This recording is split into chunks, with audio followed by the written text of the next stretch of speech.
Hello everybody and welcome back to the Two Norries podcast. I am your host James and joined as always by my good friend Timmy Long. Hi everyone.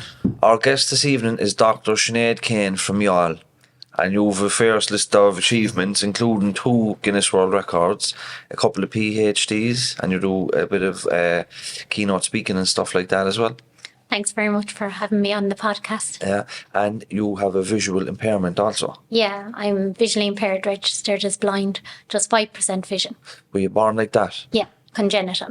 So everybody in my family are visually impaired. Oh really? So if it's in the genes, is it a guarantee that the offspring get it, or? Well, my sister has a child and she doesn't have the vision impairment, so it can skip a generation. Interesting. And how much can you see? So I suppose a lot of people think about blindness as in darkness. So I think that's a misconception. So a lot of my problem is I take in too much light. So if you can imagine the full headlights of a car coming at you with the full headlights on, it's very dazzling on the eyes. So that's a lot of my problem. So I have aniridia, coloboma, nystagmus and glaucoma. So aniridia is where like you take in too much light. Coloboma is a part missing of the eye. The part missing of my eye is the iris.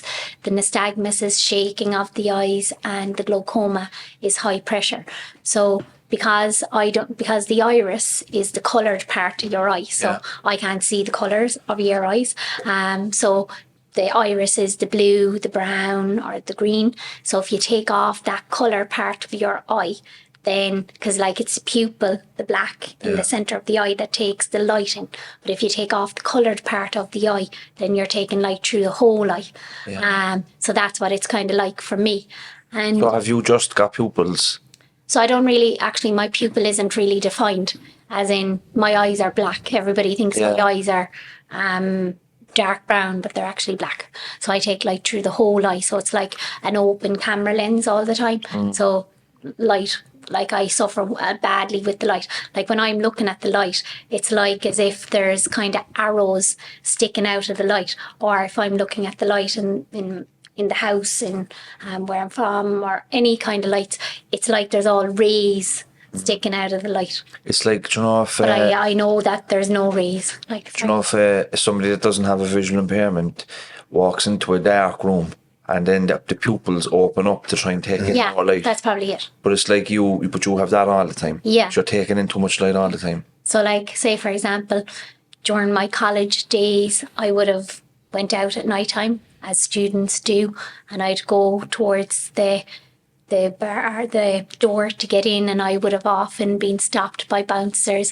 One bouncer actually said to me, "Sorry, we don't take anybody here on e-tablets." Because it's the same thing what happens. Yeah. So like they would directly say that out, and I suppose it was embarrassing in front of my friends, but my friends would have known that, okay, she doesn't take drugs or anything like that, but it was still embarrassing. And there was one particular nightclub in the city where I tried to get in, and they basically said, "Oh no, like you're on drugs and all this." And I just said, can you just clarify for me? Being a law student, I was like, can you just clarify that you're stopping me based on my eyes? And they were saying, "Oh yeah, well, it's because your eyes are dilated." So I said, "Thank you very much." I had witnesses the following day, wrote a letter to the management. I was stopped based on my eyes. This is not good enough. I'll take legal action against your organisation or company. But anyway, they did send out an apology to me, sent out loads of free passes, but I didn't go back to that establishment again. But it just shows, like, I suppose the barriers that you can experience as a person with a disability, the assumption that is made, because for them, I don't know, would they have stopped me so quickly had I had out my white cane, had I had on my black shaded sunglasses? Now, I was linking my friends. Now, I know they have a job to do, and they're there to, like, obviously prevent I suppose, arguments in their establishment. But like if I say to them, "Oh, I've aniridia, coloboma, nystagmus and glaucoma," and start going into detail about my eye conditions, I think it's fairly reliable that I know what I'm talking about in terms of being visually impaired. So I suppose that would be a memory for me from my college days, a memory from my younger years of my visual impairment would always be going for an eye checkup every, say, 3 to 6 months. And I remember going up to the hospital and like you'd be sitting and you'd be told by the nurse to read the chart. And I'd always watch these other kids get a lollipop if they got down to the end of the chart. And I always thought to myself, well, like, this is completely unfair because I'm born visually impaired. I'm never going to get down to the end of the chart. I could always only see the first letter on the chart. So I kind of started saying to myself, okay, what I'll do is I'll tell the child beside me to go first. And then I'll just quickly memorise what they say. And then tell the nurse that I want to do my turn. So that's what I kind of started doing. Like I would memorise what the other child said and then tell the nurse I wanted to go ahead and call out. And then she'd be like, okay, this child got down as far as the end of the chart. And then the doctor would be completely confused. And then he'd make me kind of go through the chart in his room.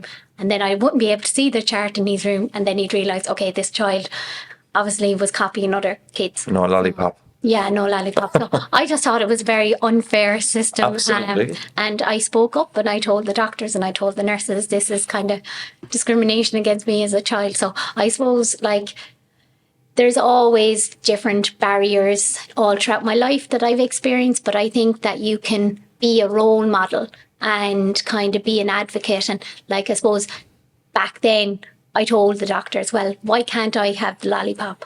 And I suppose it's only by speaking out, or it's only by putting people, organisations or companies in their place by saying like, okay, well, why did you stop me based on my eyes?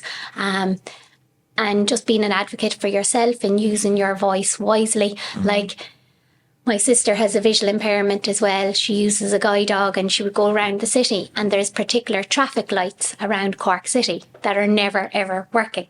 And like herself and other guide dog owners have experienced it as well, where they've contacted different relevant people to try and get these traffic lights working, because like a traffic light working mightn't be a big deal to a fully sighted person, but to a visually impaired person, it is a huge deal because of their safety.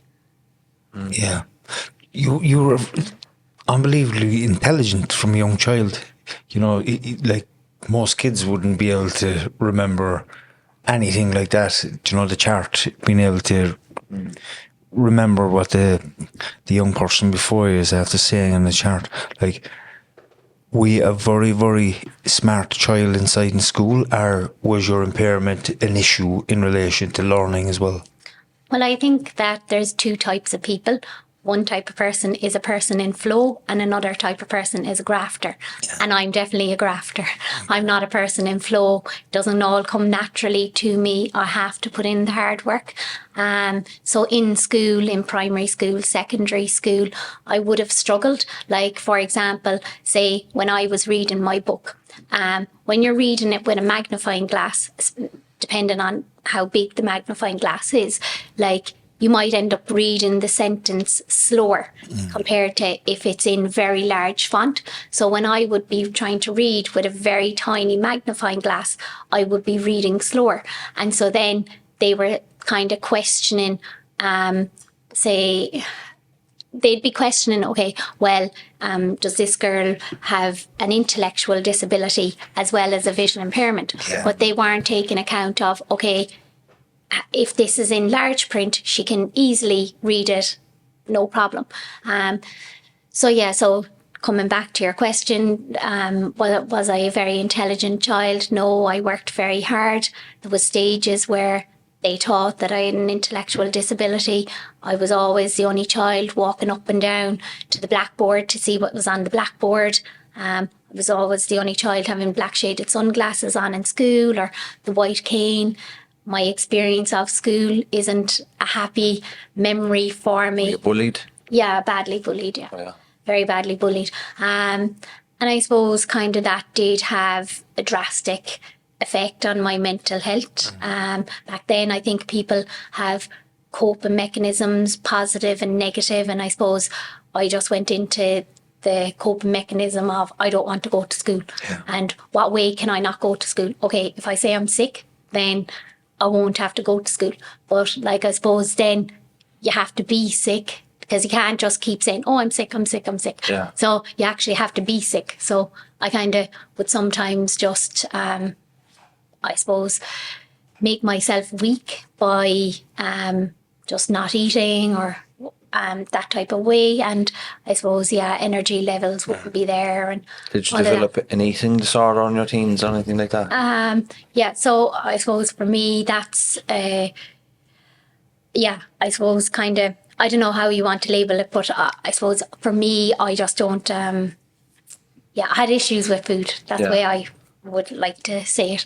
So what about in your teens then, like with let's say 16, 17-year-olds out socialising, maybe going to clubs or going with boys or girls or whatever? Was that difficult for you? So I suppose, like, in primary school and secondary school, I was the type of child who was, I don't know, I just was an awkward child. I was very shy. I just felt, I don't know, in school that, like, say in PE, anytime a team was being picked for PE, I was always the last child to be picked onto the team. And when the team did pick me, they didn't want me on their team anyway. So, and then outside of school, I would always remember just never having actually a particular set group of friends. I would always kind of float between friends and just never really felt belonged to any particular group. And I suppose growing up, like, I never, I don't know, like, I never got into drink or drugs or anything like that. And I don't know, I just kept myself to myself, and I would have went to maybe discos with my sister or anything, but I don't really, wouldn't have kind of socialised with people from my school as much. And I suppose, like, looking back, I wonder to myself, what if, like, if people did accept me, would I have had a more better childhood or whatever? Like, because, like, some people talk about, oh, like, we'd get cans and we'd go behind the back of a shed and go drinking or whatever. And I never ever had that. And I kind of wondered to myself, oh, like, did I miss out by not being able to do that? Yeah. Did you ever go to Gigi's in the Hilltop? Yeah, I did, yeah. So no disco back in the day. Do you remember that, Timmy? Yeah, that was a wild old place. Yeah. So I suppose just to let the listeners know, I'm from Youghal. So would you have went down to Youghal? Oh yeah. I was telling Sinead before, like, Youghal is like Santa Panza for Norries back in the day. It was too, yeah. I had a few great down there in June. I had a few mad nights down in Youghal, but there was just one thing I was going to say to you in relation to the way you felt as a young child, you know. In social contexts with people, not being able to make relationships work or friends and stuff like that. Is that the same today? Is that kind of social anxiety, is that the same today? Are you much more open, or did you do some work on yourself around that stuff? I think I'm a lot more confident now as a person. And I think I'm kind of at the stage in life where, do you know what, I really don't care what you think of me, that type of individual. And I don't crave this desire to be part of a group anymore. Like, I always thought to myself, okay, well, if I change myself, that group will accept me, so I need to change. I don't really crave that now anymore. But I suppose from my childhood, what I would have found is that trust is a huge issue for me regarding forming friendships. I find it very difficult to trust people and let that guard down. Have you been hurt before by somebody?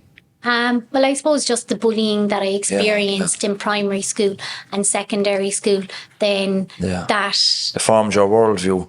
Yeah. That people can be bad. Yeah, so, like, I suppose it's just kind of... I remember times when I was younger that kids would say that they're going to invite me to parties or Halloween parties, and then they wouldn't turn up or something like that. And I suppose that trust then is kind of gone. That stuff really hurts a child, doesn't it? it really, really hurts a child. I would have had a similar kind of upbringing to you myself. No, I wouldn't have had the same kind of, I don't know what you call it. Is it a disability or? Yeah, it's a disability. Yeah, I wouldn't have, but where I grew up and the environment I grew up in, it was really difficult. So I can completely relate to your story as a young child, because I really didn't fit in. Relationships were very, very difficult. I had no confidence. I had no self-esteem. I was, because of the way I looked and all these other things. And it can be really, really tough. That stuff can be really, really tough for a child. And when James said there a while ago in relation to the addiction, did you end up going down the drink and drugs route? A lot of people who do have those kind of lifestyles as a young child, they do go down that route, because what they seem to happen is later on in life, when they go down that route of drinking drugs, the things that they don't have, the confidence, the self-esteem, the ability to be around others and to be able to talk, comes from the alcohol and drugs. It never came for me unless I had the drinking drugs in my system. And when that happened, it was like, oh my God. It was like someone was just after opening Pandora's box for me. Mm-hmm. It was the best thing ever, and it kind of escalated then into just complete madness, and that happens with a lot of people. Yeah, I don't know, maybe I might have went down the route of alcohol had I been invited to parties or whatever, but I just never was. So I would have been at home a lot, and in my household, like, there was never any drink. Like, my dad doesn't drink, or my parents don't drink, or my sister wouldn't really drink either. So there was never really drink in the house. So I don't know, I suppose maybe had I been invited to parties, I might have. But like, as I say, I just kind of have those experiences, kind of like, say, even with my Debs, I don't feel that I actually had that experience of a Debs of what other people had. Because like, even the guy that I went with, he just kind of went just to show for a photograph, and then he left. So, and then like, kind of, even, as I say, just the one or two people that I was hanging around with at that time, I just still didn't feel part of their group. So again, I left my Debs early and all that. So did you have the support of your sister, and what parent was visually impaired? Both my parents are visually impaired, and my sister, so like, I suppose I would have had a lot of support from my sister, and we would have been kind of, she would have experienced she would experience disability differently to me. Like, I think the important thing when we started off this conversation about disability is tell us about your disability, and I started explaining about my vision impairment. But I'm only one person talking about disability. You could have another guest in who's visually impaired, and they might have a completely different experience than me. I think that's important. So like, myself and my sister would have had commonalities regarding the vision impairment, but we also would have had differences as well. I suppose, like, looking back on my childhood as well, like, a lot of teenagers learn to drive. Some teenagers might go off and not learn to drive, but they don't. Or drive cars they shouldn't be. Yeah. So again, I would have never kind of experienced that. And I kind of say to myself, okay, well, have I missed out there? Yeah. So I was having a conversation with a friend back in maybe my early 30s, about how I kind of felt that I kind of had missed out on that as a teenager. And even kind of the fact of being visually impaired, I'll never be able to drive. Well, I can drive, but I'm not allowed the license, so I should clarify that. So he said to me, okay, well, look, you hold tight and I'm going to do something for you tonight. So I was like, okay, what the hell, what's going to be happening? So we went down to Little Island at midnight, and we went into this car park that was completely empty. And he said, okay, I want you to get out of the car now, and I want you to drive around this car park. I was like, okay, this could go very badly. Like, your car could actually get very badly damaged. So anyway, I got into the car and we were going around and around and around this car park. And I'd say anybody who passed the car park probably was thinking, what is going on with that car? So, so I suppose that was just his way of trying to make me feel happy about myself. And then we came back up to Cork City. We went to North Main Street.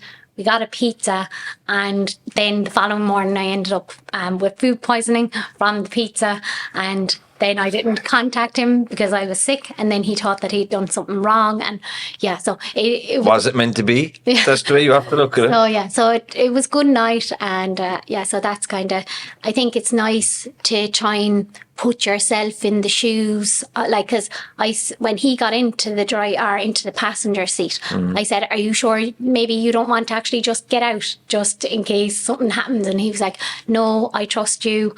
And I was like, okay, like this is a huge amount of trust now. So sounds like a nice old fella. So you have 2 world records for long distance running. Yeah. Was sport always like an outlet for you as a kid, or was that something that you got into later in life? So I didn't take up running until age 30. So I suppose a message that I'd like to send out to anybody is, if you can't think that you can't do something, I never thought I'd end up running in the Irish singlet representing Ireland, but I have, and I only took up running at age 30 because I was asked to do a 10k for Child Vision, National Education Centre for Blind and Visually Impaired Children. So they asked me to do a 10k, the Women's Mini Marathon, in June 2012, and I set myself 8 weeks of training. At the start I found it difficult to find a running guide, but I found a running guide, and so I did 8 weeks training, set myself 2 goals: to do it under an hour, and I did it in 55 minutes, and then to raise over €2,000 for Child Vision, and I did that. And once I did that 10k, then like that summer, I just said to myself, okay, my confidence has grown now. I'd like to join a running club. So I joined a running club, and when I went into this running club, they were like, don't run on the road with the other athletes in case you fall, or don't run around the track faster than 8-minute miling in case you fall.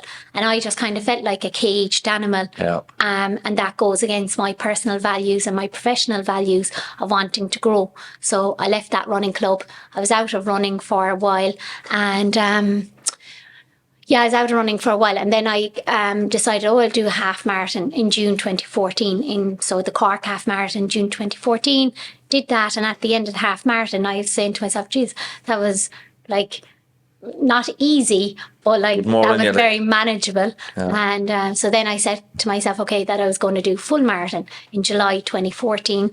I set myself about doing the Dublin marathon for October 2014. And at that time, I was doing a lot of voluntary work with Childline, so the crowd that answers the ISPCC, and so I said to myself, okay, I should get a running guide, no problem, because like blind girl doing it for charity, loads of people come forward. Nobody came forward, so I was kind of like, that kind of upset me in a way. So do you need somebody to run alongside you? Yeah, so that kind of upset me in a way, because there's so many running clubs around Cork City, and yet nobody came forward, or even Cork County. Yeah. So then I just put out this tweet at the end of July 2014 that blind girl wants to do it for charity. She can't find a running guide, so I'm not going to be able to do it. So then a guy in Dublin came forward and he said, I'll run with you. So I was travelling up on a train for 3 hours to do a 2-hour run, to then travel back down the train for 3 hours. So I was on a train for 6 hours to do a 2-hour run. So anybody who kind of takes their sight for granted or whatever needs to reassess their goals. Yeah. So like, it's how badly you want your goals. And I suppose I badly wanted to do this Dublin marathon. So that's why I went to the effort of going that length to go up on the train. And I suppose I saw a bigger purpose than me. It wasn't all about Sinead doing the marathon. It was about raising money for Childline, so the bigger purpose. So that's why I was willing to sacrifice my own time to go up and down on the train. Did you? Sorry, James. I was just going to ask you, did you go to college after school? Yeah. So when I was 17, I approached my careers advisor teacher and I told her I wanted to study law, and her attitude, it was a reading-based subject. You'll never be able for it. There's no point doing it. So I said, thank you very much for that information. I left the school that time and went home and researched all about where can I study law. And I suppose what I had to do also was to see which college would have the best disability services. It wasn't just, okay, which college would have the best law services. It was disability had to be taken into account. So thankfully for me, it was UCC out of all the colleges in Ireland. So UCC was the best. And just went to UCC then, and I said to myself, okay, I'm going to prove this careers advisor teacher wrong. And first year, I just felt like imposter syndrome, because I remember the first day of my first class, sat down beside these two girls, and like they were like saying, I said to them, oh, when did you want to start studying law? And they were like, oh, since I was 8 or 9. My parents are barristers and this, that and the other. And here's me coming like from a background of nobody's in the legal profession in my. So I kind of felt like very much an imposter. And like some of them, the way the accents of some of them just wasn't like my y'all accent. Yeah. And so I suppose first year was hard. Reading all the textbooks was quite difficult. I'd get pains in my eyes, pains in my wrist, pains in my lower back the whole time. And so yeah, and then like again, I had to say to myself, okay, how can I get through this course? And how you get through the course is you had to make sacrifices. So like, because my eyes would get sore quite easily, I would spread out my reading. So I would do some reading in the morning, some reading in the evening. But by doing my reading in the evening, then I won't be able to go out socialising like all other students. Yeah. So again, the disability was kind of impacting me. So I felt that I wasn't getting the full college experience as others. And then I went from a situation of in school getting hardly any supports to then in college getting loads of supports. And at the time I was thinking to myself, okay, this is absolutely fantastic. But then by second and third year, I was kind of copping on, saying to myself, okay, Sinead, like when you go into the big bad world, like you're not going to have all these supports. So you're going to get a shock if you're going to be leaning on all these supports too much. So you kind of need to empower yourself to, so like say when I read a law textbook, in solicitors' offices, they use dictaphones. Yeah. Well, back then, anyway, I don't know how it is now with technology and everything. They do actually. So Yeah. I would have said my note, rather than write out my notes, I would have said my notes into the dictaphone. Then I would have played the dictaphone back to myself and listened. And I absolutely hate hearing the sound of my voice, but I had to listen to this dictaphone. So your question was, did I go off to college? So I did. And in second year then I decided, okay, I was giving it up. It was too difficult. So I said to my parents I was giving it up, and they said, oh, that's fine. And I was kind of getting a bit, say, why are you saying this is fine? Like you're meant to kind of get a bit annoyed that I'm giving up. This is how it works in the movies. Yeah. And so they said, no, if you're an adult now, you have to take responsibility. If this is a mistake, you have to take it on. So they said, we'll go to London for a shopping trip. And I thought to myself, okay, this is a great reward for giving up. But we went to London. We didn't go shopping. We went to Chancery Lane, and we met a judge who was totally blind. And he became a role model to me. And I discussed everything with him about law, or everything other than law. Yeah. And I came back full of confidence, got my law degree, got my master's in law, qualified as a solicitor. So I suppose in life, I think you have to have role models. Yeah. Like if I was to say to you there, like who would be a role model to you? A role model to me? Yeah. I suppose my wife Gillian. Yeah. When she came into my life at the right time, somebody I could relate with, that was a bit further down the line, like that judge with you, that was in a similar field that I wanted to be in, and that had kind of gone the path before me, that I could use for counsel to kind of guide me along the way and encourage me as I went on that path, you know. So probably my wife was the first one that comes to mind due to him. Probably Donald. You know, Donald would have been somebody I met in treatment early on, and he had a similar story to me. And after hearing his story, I understood that it was possible to have recovery in my life and that I could do it as well. And he definitely inspired me to keep going. And today, you know, we're good friends, and it's like I'm after hitting the place that he was back then when I was in treatment.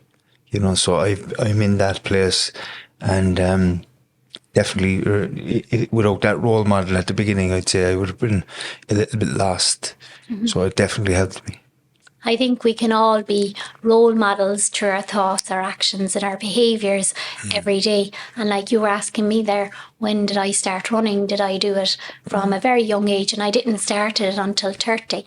And like even with yourselves there now, you've taken on the podcast later in life. You weren't doing a podcast when you were young, but you're doing it now later in life. And I think that kind of we can all be role models. You're showing being role model. You're showing leadership through that.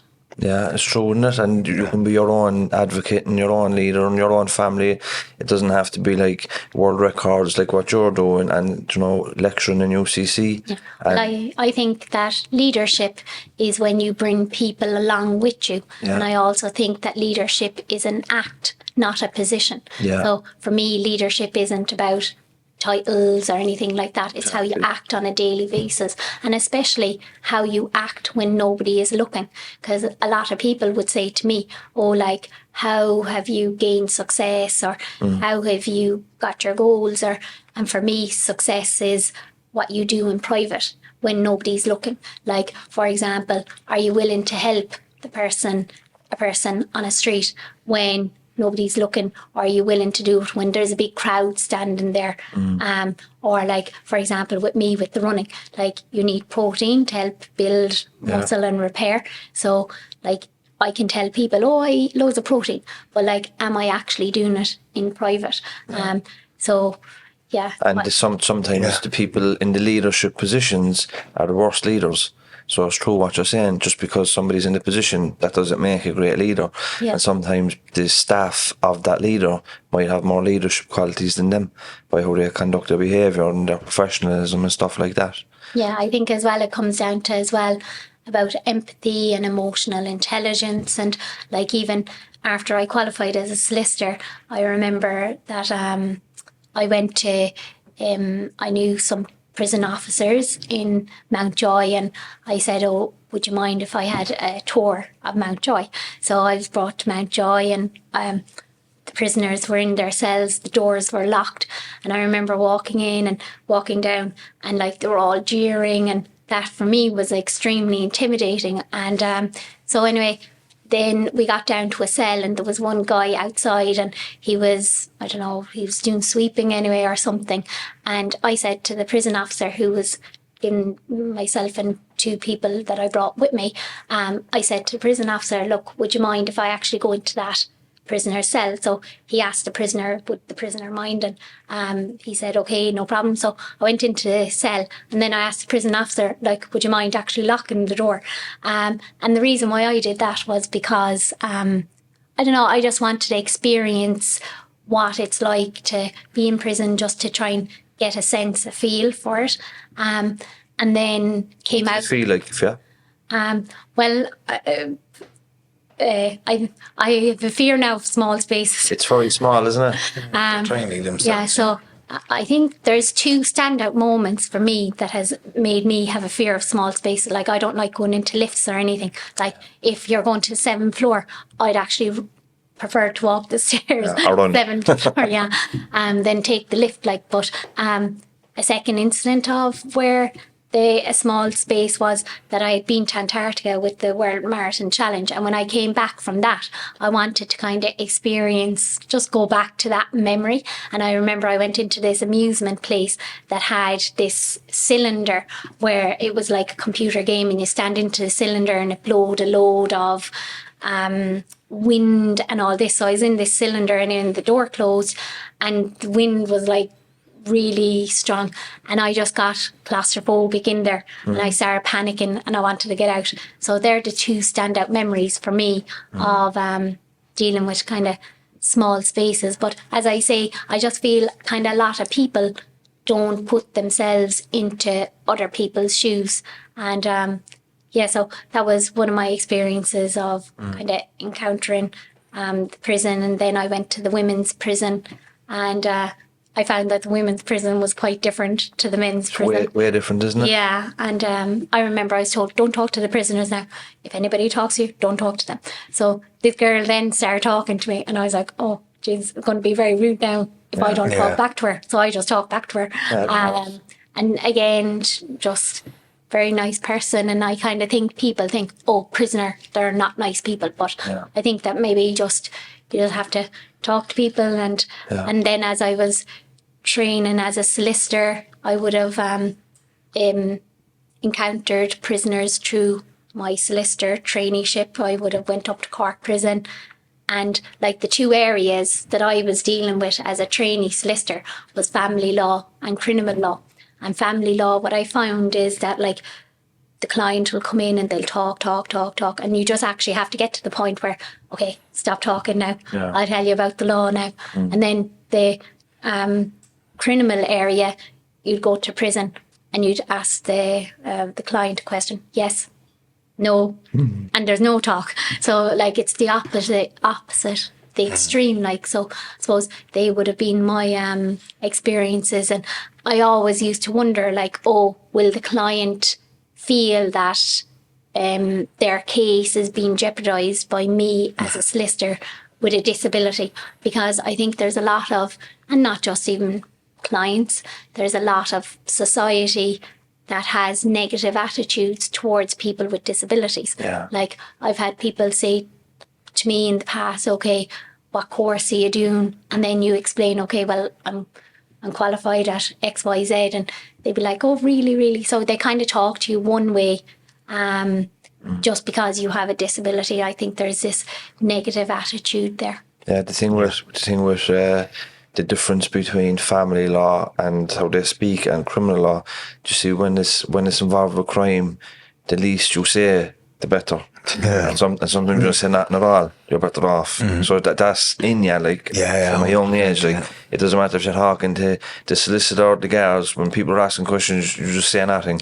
No comment until, you get to your solicitor and you trust your solicitor then. And even at that, then you're kind of telling them in a roundabout way, There's always, like, people don't understand that inside in courthouses, they all mingle together. Solicitors, judges, guards, so you're just the client as is, and your solicitor's always going to look out for you. But, like, for people that are in prison, the only people that they think are going to look out for them are the people that they come from the streets with. Then too, it's such a kind of twist around.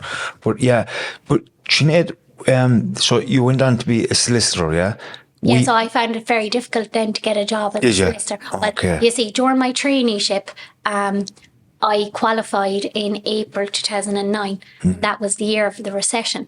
So I was with the Legal Aid Board, which is a public state body, and the embargo came in. So anybody on a temporary contract couldn't have their contract renewed because there was this embargo in the public state. So I didn't have my contract renewed. Another solicitor, she didn't have her contract renewed. And so I was kind of saying to myself, okay, what am I going to do with myself now? So I badly wanted a job as a solicitor. So I was finding that I was putting out a load of applications, and I go for interview, and when they see the white stick and black shaded sunglasses, I had this sixth sense that, okay, there was a different tone in the room. So I just said, okay, I'll apply to the Law Reform Commission. So I applied to them. They gave me a job, but it was a voluntary contract. So I was doing the exact same job as a paid person, but I wasn't being paid. And I knew that if I had them on my CV, that they're a prestigious body, that would be a good route to getting a job as a solicitor. So I had to say to myself, okay, how badly do you want your goals? So they were based in Dublin. I wasn't going to be paid. It was a full day, like 9 to 5:30. So what I did was I decided, okay, I'm not going to be couch surfing for 6 months, and I won't have any money to be staying in B&Bs and hotels and all of this. So every morning I got up at 4 a.m, got the 5 o'clock train to Dublin, got to Dublin at 8 a.m, got a bus out to Ballsbridge, was out there for 8:30, started work at 9, finished at 5:30, got a bus into Euston Station, got the train back to Cork at 7 o'clock, was back in Cork at 10 o'clock, and then got a taxi home for 10:30. And then up to bed by 11 and back up in the following morning at 4 o'clock. How long did you do that for? 6 months. From the April to the October. there's absolute motivation and strength. Absolutely fair play. All the stuff you've had, it didn't come easy to you, sure it didn't? Yeah, so while I was doing that anyway, there was a guy there and he said, oh, I see you have a talent there for criminal law. Would you like to submit an article to the Irish Criminal Law Journal? So I thought anyway that this was only going to be one article. So I submitted the article anyway, and that was back in 2010. And like 13 years later now, I'm still writing for the Irish Criminal Law Journal. So did people, because of what you were doing there just to get to work in Dublin every single morning coming home, did the people around you, maybe some of the higher up solicitors or the people who owned the company, now look at that and say, like, this girl is unreal? You know, so I suppose like at drive. the end like of that contract then I could have applied there for a paid contract, but then I just didn't like Dublin. I don't know, I've worked up there now a few times and I just cannot take to the place. Maybe it's just the Cork in me that I just... Too big, too busy, you know, it's the hustle and bustle, traffic, you know, So, too many people. Then the following year then I went to the Public Expenditure and Reform in the Department of Public Expenditure Reform, and I was working as a legal researcher in there.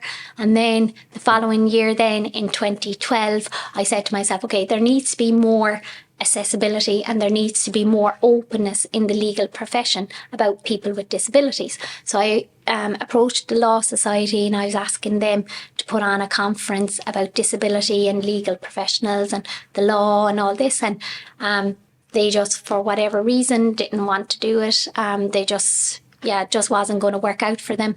And then approached Bar Council of Ireland, and again, similar roadblocks, didn't get through with it. So I said to myself, okay, well, this is fine. If they don't want, if they're not able to do it, that's fine. But I'm not going to give up here. Like, I'm not that person. I'll just get knocked down and I'll get back up again. So then I contacted the International Bar Council, and luckily for me that year in 2012 they were doing their event in Dublin. So normally it's other places around the world, but it was in Dublin that year.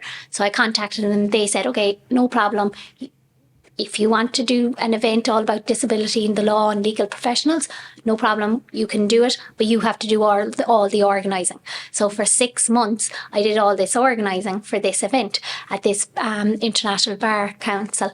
And one of the people on the panel was going to be this judge who was totally blind. And then, of course, the event was to go ahead in September 2012, and then in the July 2012 he pulled out. And I think as well this goes, say, for women, that women don't put themselves forward enough for things. So when he pulled out, I was kind of panicking, okay, this event has to go ahead, like I've put so much work into it, so who am I going to get?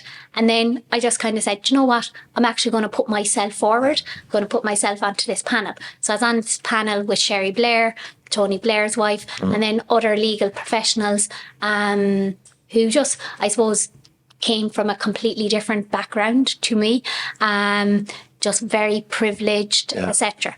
So anyway, I said to myself, okay, how am I going to work it on that particular day? Am I going to, on this panel, come across as a person who knows everything about law and just keep talking about law?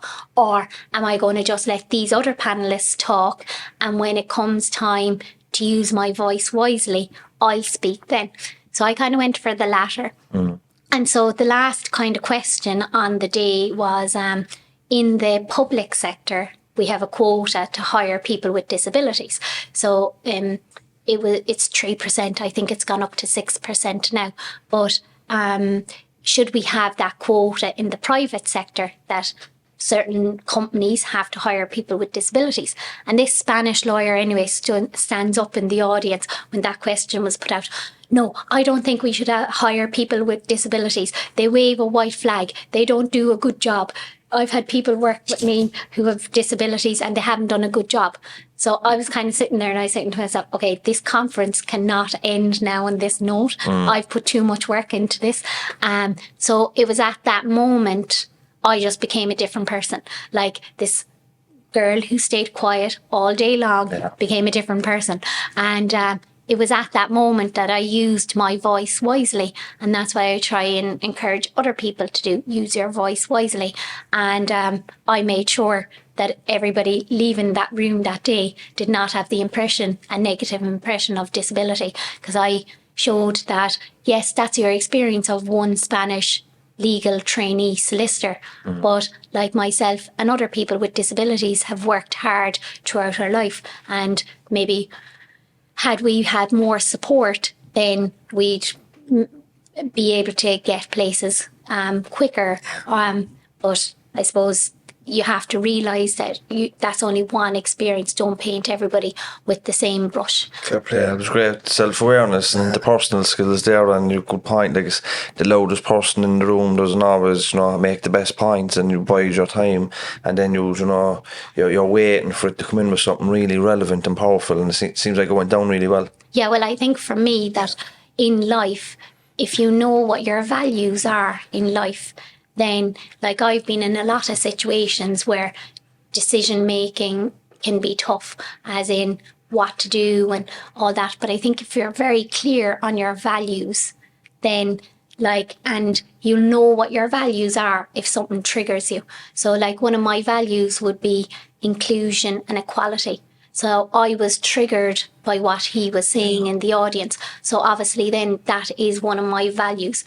Another one of my values in life would be adventure. So, and that comes across through, like, my running, my speaking allows me to travel the world. And so therefore adventure is one of my values. Achievement would be another one of my values. So I'm the type of person where I just don't really compare myself to others, but I try and be that 1% better tomorrow than what I am today. It's not always easy. It can be very difficult. I can have a lot of days where I'm down, I'm just not on form, and I just say to myself, okay, I'm going to allow myself go through this now. I'm human. I'm going to experience these emotions, but I then say to myself, okay, right, Sinead, you've went through the emotions now. The following day, you have to snap out of this, because the world is still moving and nobody's going to do any of this for you.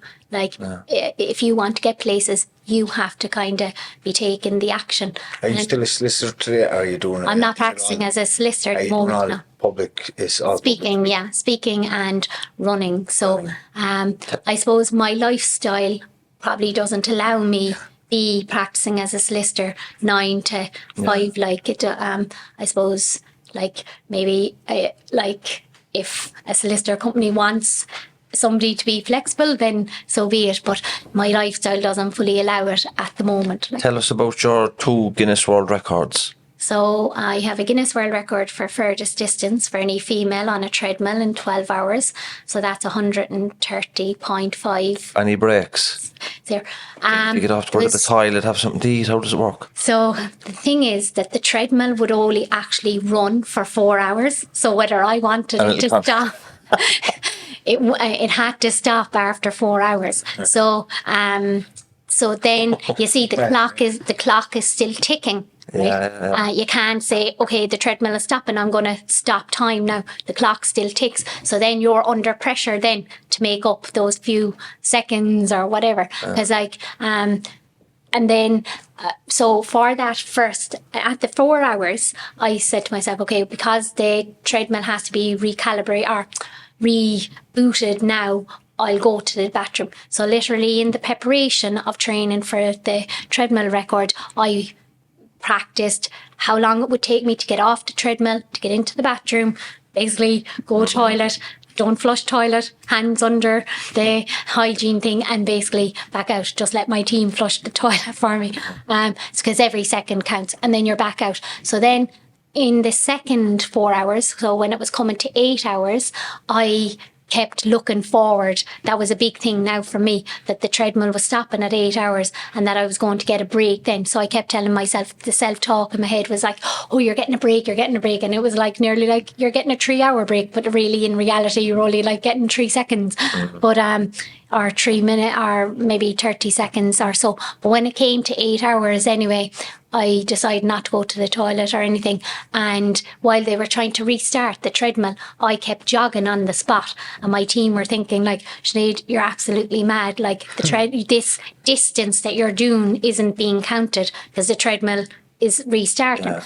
And the reason why I kept running on the spot is because I didn't want to become comfortable. Because I knew if I became comfortable, the mind would automatically say, sure, you're grand now. Like, why would you want to start running again? Yeah. Like, no point to start running again. So I just wanted to stay in that state of, look, this will all be over in 4 hours. So when I went onto the treadmill, it's very daunting to say to yourself, I'm standing on a treadmill now for 12 hours and I have to run at a particular pace. Like, because it all came down to the pace. Like, so, because like, I kind of feel anybody could go on a treadmill for 12 hours at their own pace. Yeah. But when you know you have to stick to a pace to break the record. So what kind of pace have you got the treadmill set to? So or does it go up and down? Yeah, so for the record we had it at 10.8, but I was more or less say running at maybe 11 or 11.1 to make up the break of the 4 hour mark of restarting the treadmill and the 8 hour mark to restart treadmill. So that was like probably 7 kilometres an hour. How does it work then, having the Guinness World Records come over, and what's the setup like? So then a Guinness World Record adjudicator, if you're willing to pay that, which is extremely expensive, that person can come over. How expensive, can you say? 10,000 euros expensive. Okay. So he come over, and if you get the record, he'll actually have the record printed and everything like that with your name on it when he comes over. And in a kind of way, like, if you don't do it, he'll just take the record away with him and then dump it or destroy it or do whatever. But he comes over with the record and then monitors it and looks at video footage and looks at witness statements. There's a lot of admin that goes with it. And like, I suffer from self-doubt sometimes. Like, everybody say, oh, you're very positive, you're very motivated, but like, I'm human and I do suffer with self-doubt. And the treadmill record was to go ahead on the Monday. And on the previous Thursday, I looked up the girl who had the record, and she had all these achievements listed beside her name. And so then on the Thursday, I just became overwhelmed with all that. And I said, like, she has no disability and she's all these achievements. How can I break her record? I can't break her record, so no point in attempting it. So then I rang my run coach on the Thursday and I said, look, I know everything's set up now for Monday, but I'm actually not doing it. And he said, why are you not doing it? I was like, oh, because I looked at this girl and she has too many records and I just can't compete with that. And he kind of tried to bring me back down to earth, and he was like, look, Sinead, focus on yourself, focus on your own strengths. Like, when you're out running, you have a guide runner, so you can't listen to music. On the treadmill, you're going to be able to listen to music for 12 hours. That's a luxury for you. So focus on your strengths, focus on how it's going to be different. And I remember he kind of got me into a frame of mind that, like, if I didn't do it, I would always be wondering what if. Yeah. And I think as well that, like, that isn't it better to try and fail and experience that failure than not try at all? You could say cost you nothing to try, but it cost you 10 grand to try.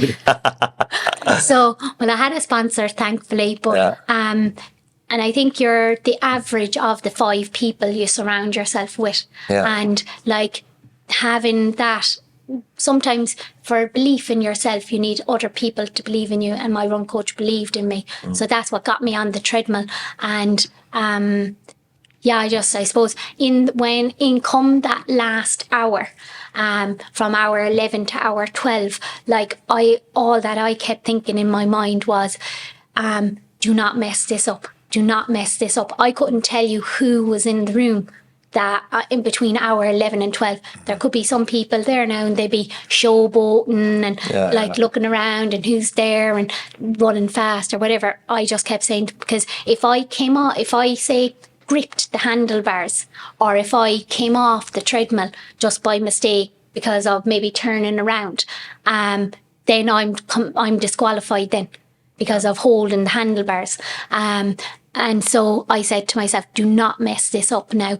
Do not showboat. It's just one more hour. Get the job done. So I suppose that's what kind of it was just me in the treadmill, even though I was in a room full packed with everybody.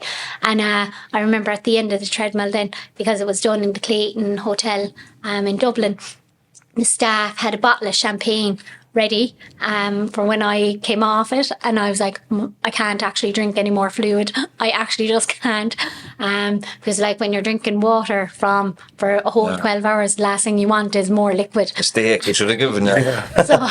But anyway, the team around me, they definitely drank the champagne. So that's the one Guinness record, and then the second then is for doing 7 marathons, 7 continents, 7 days, which is 6 days, 9 hours. So I went to Antarctica, Chile, Miami, Madrid, Marrakesh, Dubai. Right, and Sydney. Yeah. Thank you so much. Yes, that's some going. Do you want to explain to people how you actually get to? So it was a chartered plane, and there was 33 athletes on it, and I suppose myself and another girl, we would have been seen as the inspirational athletes. So she was dealing with brain cancer for the last 10 years. So I had my disability. Then there was other athletes there doing it for charity. There was other athletes there doing it for their own reasons. Athletes there because they just wanted to basically do 7 marathons, 7 continents, 7 days. So we were all there for different reasons, and there was 3 sportsmanship awards, $15,000, $10,000 and $5,000. And you had to write down like the 3 athletes who you believe should get it, and the other athletes nominated me to get the $10,000. And I suppose rather than keep it, I gave it to the Irish Guide Dogs, because I suppose that has been instilled in me from a very young age. It's important to give back to society. So I gave it to the Irish Guide Dogs. That's beautiful. You didn't forget them, like. Yeah, well, I've done a lot of charity work all throughout my life. So. Have you done a lot for the Irish Guide Dogs? Have I what? Done a lot of charity for. Yeah. Have you met Roy Keane? Yeah. Have you? Yeah. Oh, nice. So We never get them for the podcast, Russ, would you? I'll say to the Guide Dogs to try and get him to come on. Do. What's your life like now? I know you're carrying an injury at the moment. Yeah, so basically I've this foot thing on me at the moment, and foot boot, because I had an accident there last August. Woman on an e-bike crashed into my back, so been dealing with a foot injury since then. But I suppose my goals going forward would be to try and get to the Paralympic marathon next year, because all my running to date has been competing against able-bodied. So like I've represented Ireland at world level, European level, in 24-hour running. So I never knew 24-hour running existed until a few years ago. And how that works is basically in 24 hours, all the athletes go out and they all run, and whoever completes the furthest distance in the 24 hours wins. I've come second female in 3 12-hour races, and I remember at my first 12-hour race, I went there and I could hear somebody say, sure, God love us, look at the poor blind girl. And I heard this guy say that, and I just like went mad with that comment. So I went to go over to say something, and my few friends that was around me at the time, running guides, etc., said, look, let your actions do the talking. And so my actions was that I ended up on the podium, second female. And in that race, I was the only person with a disability. And what I learned, as I was telling you earlier, is that men don't like being beaten by a girl, and they definitely don't like being beaten by a blind girl. And so that person made it very well known that they just weren't happy that I beat them in that race. You've never ever left your disability to get you down. Like, you're after accomplishing so much. You became a solicitor. You've done 7 marathons in 7 continents in 7 days. Like, that for me is whoa. And then to run for 12 hours straight, it's like you're a superhuman human being, if that makes sense. Well, with like, you can classify it as a disability, or people can, but I look at it as probably one of your biggest strengths, because it's one of these things that growing up you were told you can't do this, you can't do that, and you can't do the other, but you said, no, I can't. and I can. Well, I've advocated on a daily basis, not only for myself, but others. And like I've got policy changed, and like running has brought me to many highs in my life, but it has also brought me to many lows. So I was explaining how I got to represent Ireland at 24-hour European and World Championship. And I remember back in, I'll just tell you this story fast. I'll try and summarise it. But I set myself the goal to get onto the Irish team, and I was competing against all able-bodied. And to get onto the Irish team, a female has to get above 200 kilometres in a 200 kilometres or above in a 24-hour race. So in April 2019, I got that at a race in the UK. I got 204.6 kilometres in a 24-hour race. Came second female, came fourth overall. So I thought I was going to be selected to represent Ireland at this 24-hour World Championship, which was going to be going ahead in Albi, France. So in the July 2019, I expected my name on the Athletics Ireland website.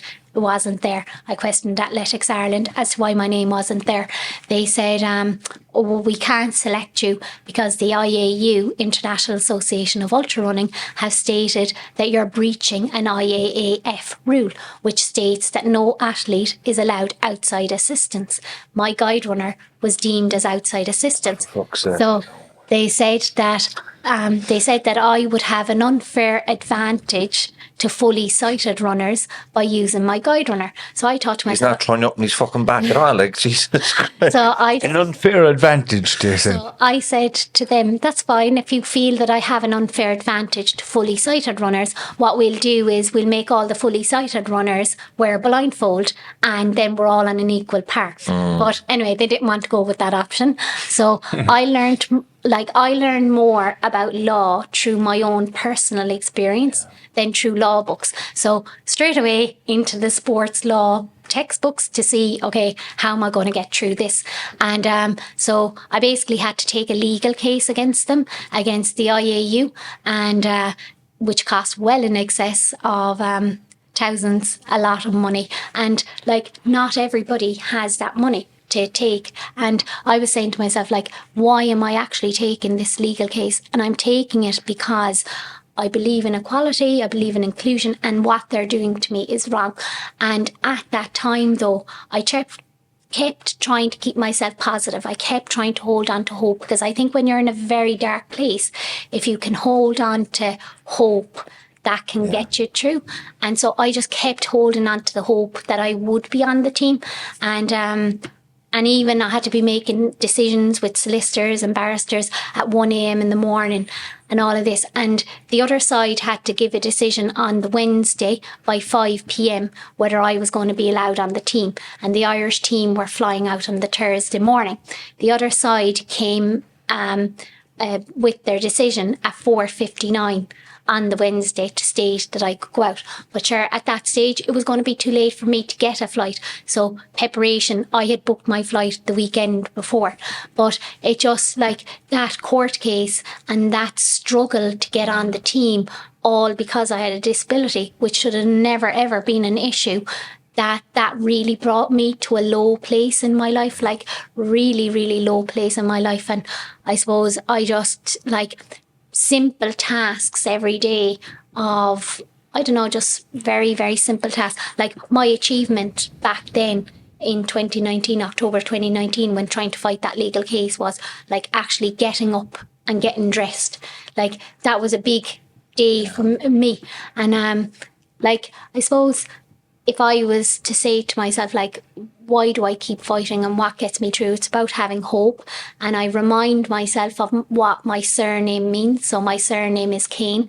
And when you look up the meaning of the name Kane, the meaning of Kane is little battler. Yeah. So I kind of feel like that I'm a little battler and warrior fighting on. Yeah. So like, yeah, running has brought me to high, but that advocating for myself during that court case was difficult. You know, to close out the podcast, have you any advice for somebody that might be struggling with a disability or otherwise, they might be lacking motivation or just stuck in a rut or in a dark place and is trying to get out of it? Have you any words of wisdom?